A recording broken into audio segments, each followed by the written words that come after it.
Saudara mahasiswa sekalian, selanjutnya yang sebenarnya hak tanggungan. Hak tanggungan tadi ditarik dari KUH Perdata buku kedua tentang hipotek. Kemudian dibuatlah hak tanggungan nomor tahun 1996 nomor 4. Hak tanggungan ini pada dasarnya hipotek dalam bendera Indonesia, gitu. Karena dia bisa mengikat hak milik, hak guna usaha, dan hak guna bangunan. Sekarang tambah hak milik satuan rumah susun, ya. Hak milik satuan rumah susun. Hak unitnya yang melekat ada sedikit tanah yang merupakan bagian proporsional, ya. Apakah unitnya apa? Ya, ini ada persoalan. Nanti saya dalam akhir kuliah saya mudah-mudahan masih ingat, akan saya jelaskan. Yang di hak tanggungan itu hak unitnya apa hak tanahnya? Nah, banyak pertanyaan itu. Kadang-kala ada persoalan. Kenapa? Karena kalau hak tanahnya berakhir, BPN selalu melihat hak tanggungan ini menjadi lemah. Nah, bisa-bisa hak tanggungan dianggap tak ada karena bukan unitnya. Karena ada pendapat lain seperti pendapat guru saya, Prof. AP Parlindungan, mengatakan untuk hak milik satuan rumah susun, benda-benda yang terpisah dari tanah itu diikat secara fidusia, ya. Sekarang kita bahas dulu tentang undang-undang hak tanggungan. Undang hak tanggungan ini didahului dengan kredit, perjanjian kredit, ya. Tanpa perjanjian kredit nggak ada hak tanggungan, ya. Harus ada seperti sama tadi, ya. Hipotek juga begitu, atau gadai juga begitu, ya. Pada dasarnya yang menggunakan hak tanggungan ini adalah perbankan atau lembaga-lembaga keuangan. Kalaupun ada sole distributor dalam rangka penjualan barang itu sedikit sekali. Hak tanggungan ini dilakukan ditandatangani oleh PPAT, sedangkan sebelum hak tanggungan ditandatangani ada surat kuasa memasang hak tanggungan ditandatangani oleh notaris atau PPAT. Dengan adanya dualisme ini, ya, berarti hak tanggungan itu satu proyek, satu objek diurus oleh dua lembaga notaris dan lembaga PPAT. Ketika saya jadi salah satu ketua pengurus pusat IPAT, dulu saya minta supaya mulai disatukan aja di notaris. PPAT-nya notaris memiliki kewenangan PPAT, karena agak rumit ini kalau kita lihat nanti PPAT yang tidak notaris, ya kan, notaris yang tidak PPAT. Nah, terus bagaimana? Bisa-bisa ditandatangani di depan notaris yang bukan PPAT di sana, misalnya. Padahal sebenarnya dia harus ditandatangani di hadapan oleh PPAT, di hadapan PPAT. Hak tanggungan ini memberikan hak prioritas sama seperti gadai, hipotek tadi, memberikan hak prioritas kepada kreditor untuk apa itu hak prioritas? Untuk dijual lebih dahulu, untuk dibayar lebih dahulu haknya kreditor tadi, misalnya hak tanggungan harta berharga 4 miliar, hutang 2 miliar, maka begitu dijual yang 4 miliar, 2 miliar khusus dibayarkan kepada pemegang hak tanggungan. Baru sisanya kalau ada utang lain 2 miliar dibagi-bagi, ya. Jadi itu dapat memiliki hak prioritas dan hak privilege, ya. Para mahasiswa sekalian, bisa dilihat dalam mata kuliah kita, ya, PowerPoint kita tentang hak tanggungan ini lebih dalam. Tapi pada dasarnya dia sebagai pengganti hipotek atas tanah sebagaimana diatur dalam KUH Perdata. Bagaimana sertifikat hak pakai? Bisa nggak dipasang hak tanggungan? Pada dasarnya dimungkinkan, ya. Namun dalam praktek perbankan jarang melakukan itu. Kemudian bagaimana nasib hak pakai? Ya kan? Ada pendapat yang mengatakan ini bisa diikat secara fidusia, ya kan? Kenapa? Karena sifatnya di dalamnya ada hak yang tak berwujud sebenarnya, hak pakai itu kan. Hak yang tak berwujud, hak untuk memakai sesuatu gitu.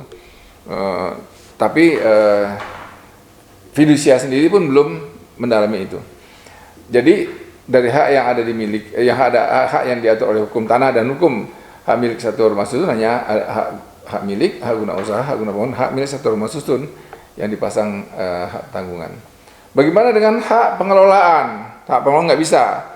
Hak performa itu hak yang diberikan kepada orang untuk mengelola satu lokasi tertentu atau badan hukum untuk mengelola lokasi tertentu saja. Kemudian saudara, terakhir Undang-Undang Jaminan Fidusia 42 tahun 1999. Kalau yang sarjana hukum tentunya hafal ini ya. Fidusia ini berasal dari praktik yang zaman Hindia Belanda dulu disebut dengan fiduciary eiendomsoverdracht, di mana orang-orang yang tak bisa menjaminkan hartanya secara gadai dan hipotek, maka dijaminkan secara fidusia. Fidusia maknanya jaminan tersebut tetap dipegang oleh pemberi fidusia, tapi secara batin saya sebut ya, secara performa telah dilepaskan haknya kepada si kreditor yang disebut dengan traditio breve manu, penyerahan secara simbolik dari pemberi fidusia kepada ini. Nah ini kalau kita mengetahui praktik perbankan, fidusia ini adalah harta yang paling besar, yang paling banyak jumlahnya, nilai asetnya sebagai jaminan perbankan. Oleh karena itu diburu oleh World Bank ketika tahun 1999 ketika kita baru selesai reformasi, diuber. Kenapa? Karena dikhawatirkan tidak ada dasar hukum mengikat secara FEO itu tadi ya. Karena itu kan hukum yang timbul karena praktek. Banyak hal, masih ada waktu. Banyak hal yang rumitnya fidusia. Anda boleh baca di buku saya, Hukum Fidusia, itu ada kewajiban untuk membelinya ya, di samping untuk citasinya ya. Di sini saya lihat romantikanya saja dulu ya, romantikanya saja dulu. Misalnya, bagaimana dengan fidusia ulang itu? Misalnya orang memiliki stok barang, menjaminkan stok barangnya ya kepada kreditor. Kemudian dia juga punya hutang ke bank lain. Barang yang sama itu bisa dijaminkan juga stok barang itu, nggak ada tandanya kan? Siapa yang mengontrol itu? Nah, dahulu saya mengusulkan Sukovindo yang mengontrol untuk eksportir ya. Kemudian bagaimana dengan benda-benda yang tak terdaftar? Ya seperti ekskavator, backhoe, crane atau bisa juga bulldozer ya. Itu benda-benda berat yang tidak didaftar kantor kepolisian, tapi ada di jalan raya gitu. Nah itu dibeli berdasarkan fidusia, walaupun dengan sistem leasing, tetapi jaminannya dibeli secara fidusia ya. Nah itu tidak terdaftar. Bagaimana cara yang mendaftarkannya? Di buku saya sudah ini, tolong mahasiswa dikasih komentar ya, kasih komentar. Itu bagian daripada ya tugas Anda memberikan komentar. Nah bagaimana pendapat Anda tentang ini ya? Ada penelitian dari mahasiswa kita, Kadek Pemil ya, tentang benda-benda berat ya, sebagai jaminan fidusia. Itu mungkin bisa dilihat di tesis yang ada di sini. Nah itu, jadi fidusia ini objeknya apa? Objeknya itu ada 3. Benda bergerak, tidak bergerak, benda berwujud, tidak berwujud, benda terdaftar dan tidak terdaftar. Nah pendekatan geraknya, ada benda tak bergerak. Tak bergerak itu apa? Saya pernah pengalaman mengikat benda tak bergerak, bangunan di atas tanah orang lain. Jadi sebuah perusahaan PTX punya anak perusahaan PTY. PTY adalah pergudangan dari mensuplai PTX, BUMN ini PTX-nya. Nah dikasihlah oleh PTX, PTY bikin gudang, tapi minta kredit dari bank. Bagaimana caranya Pak? Kan ini kredit harus jadi jaminan. Nah, saya bikin simulasinya dengan IMB segala macam, maka dia memiliki hak atas bangunan. Sayangnya sertifikat atas bangunan itu belum bisa didaftarkan karena lembaga pendaftar hak bangunan itu belum ada di Republik Indonesia. Udah saya rekomendasikan kepada pemerintah untuk mengembangkan kewenangan BPN, ya, jadi Badan Pertahanan dan Perumahan ya, atau bangunan. Ya dulu ketika Menteri PUPR-nya Pak Yusuf Asari sempat kepikiran ya, sehingga keluarlah pasal 47, 48, 49 Undang-Undang Rumah Susun tentang surat kepemilikan bangunan gedung ya. Nah memang ini sama seperti rigiditas hukum benda. Nah bisa nggak bangunan yang tidak terdaftar ini dijadikan jaminan? Sama seperti kios Tanah Abang, harganya mahal kan.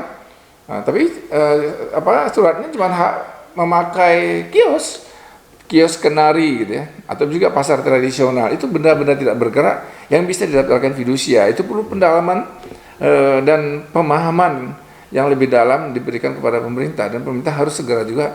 Nah, ini UNIDA sedang menggali ini tentang pendaftaran tentang benda bangunan gitu ya. Pak Bram, dosen kita, sedang meneliti tentang kapasitas daripada bangunan itu agar dapat berdiri sendiri terlepas daripada hukum tanah dengan menggunakan asas pemisahan horizontal. Nah, benda tak bergerak. Kalau benda bergerak mudah ya. Benda bergerak apa saja, ada mobil, ada alat kantor, ada stok barang, ada mesin-mesin yang bisa dipakai. Cuman ada satu dari benda bergerak yang tak bisa ya didaftarkan menurut Undang-Undang 4 tahun 96 menjadi benda tak bergerak. Mesin yang tertancap di tanah hak guna bangunan atau HGU atau hak milik yang dianggap sebagai benda tetap ya. Kemudian bagaimana dengan pohon? Misalnya kredit untuk pemberian pohon pembangunan kebun kelapa sawit misalnya. Nah, apakah batang kelapa sawitnya juga jadi objek hak tanggungan apa fidusia ya? Nah, saya dalam praktek notaris membuat 2 perjanjian. Untuk tanah dan pohon yang di atasnya berdasarkan Undang-Undang 496 berlaku hak tanggungan. Tapi untuk buah yang akan turun, begitu dia diegrek jatuh ke tanah, dia berubah menjadi fidusia. Ini yang banyak para notaris perlu memahaminya. Ya, kapan proses itu? Karena kredit perkebunan itu di Indonesia banyak sekali ya. Karena perkebunan kan cukup besar di Indonesia, kelapa sawit khususnya. Bagaimana dengan pohon? Pohon ya, kalau pohonnya ditanamkan ya tidak bisa. Tapi kalau pohonnya bonsai ditaruh di atas kebunnya kebun mahal ya, atau anggrek yang harga mahal-mahal, itu bisa difidusiakan ya. Nah, karena kita belum punya Timbers Law ya, belum ada Timbers Law ya. Indonesia kan masih banyak sekali kekurangan undang-undang yang berhubungan dengan hukum jaminan ini. Kemudian benda berwujud dan tak berwujud. Nah, tak berwujud ini ya, satu tadi sedang diteliti oleh saudari Nurwati, calon doktor dari UNS, dosen kita, tentang hak cipta lagu ya, yang saya pernah tuh jalan-jalan ke salah satu mall ITC satu mall ITC. Saya coba-coba membeli MP3 gitu ya, satu kaset isinya tuh 8 lagu, harganya cuma 28.000. Begitu saya mau beli, ternyata yang ciptakan lagu di belakang saya, dia bilang apa? Aduh, sedih banget, lagu gua kok jadi murah begitu ya, nggak dihargai. Saya lihat, wah ternyata band yang saya kagumi, langsung saya nggak jadi beli. Kenapa? Karena perlindungan terhadap mereka sangat minim sekali, penghargaan pada mereka sangat minim. Tapi oleh saudari Nurwati dilihat apa? Ada karaoke, ada event organizing, ada ringtone, itu kan semuanya memiliki hak ya. Nah, itu sedang diteliti bagaimana caranya bisa ini sebagai jaminan bank hak cipta lagu itu. Banyak benda-benda tak berwujud bisa jadi jaminan. Seperti kemarin saya jelaskan mengenai kandungan minyak bumi. Itu duitnya banyak sekali ya. Kandungan mangan, kandungan emas. Kan belum terwujud, masih ada di bawah tanah. Itu harus digali lagi ke atas. Nah, bagaimana dia menjadi jaminan? Sementara kan kredit untuk eksplorasi dan eksploitasi minyak bumi kan dibiayai oleh bank. Banyak bank-bank di Indonesia nggak menguasai ini. Mana yang disebut dengan proven, yang disebut dengan probable, yang disebut dengan possible dari tanah dari kandungan minyak bumi dan gas minyak bumi. Dan kita ya alhamdulillah kantor saya pengalaman untuk yang itu dalam hal menemukan hubungan hukum antara benda-benda tak berwujud ini ya. Ini banyak sekali yang di Indonesia perlu kita dalami, seperti piutang ya, piutang dagang itu juga tidak berwujud ya, tapi dia bentuknya ada nilainya. Kemudian terakhir benda terdaftar dan tidak terdaftar. Benda terdaftar ya seperti sertifikat, BPKB, itu kan terdaftar. Yang tidak terdaftar, bagaimana dengan nasib tadi ya, bangunan ya di atas tanah orang lain. Di Bali rata-rata orang tidak mau jual tanah lagi, orang mau perjanjian penggunaan tanah. bisa saja dapat hak guna bangunan 30 tahun ya, tetapi bisa juga tak dapat hak guna bangunan tapi hanya membangun saja, bikin perjanjian.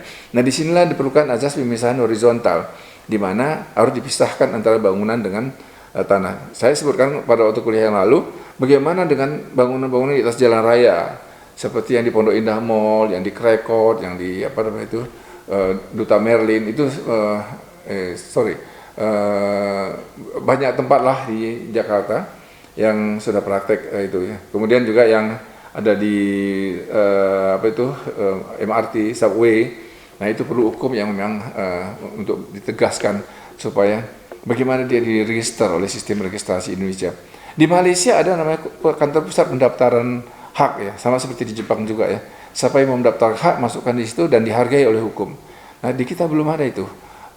Kita appeal kepada pemerintah supaya di dalam disertasi saya juga saya mengapel kepada pemerintah supaya segera membentuk kantor pusat pendaftaran hak atau kantor pendaftaran bangunan.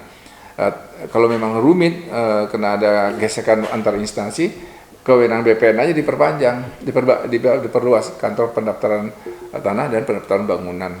Kalau enggak nanti haknya enggak jelas. Indonesia jadi menjadi kemelut ya, kalau istilahnya Pak Abram itu turbulensi hukum properti di depan karena ini adanya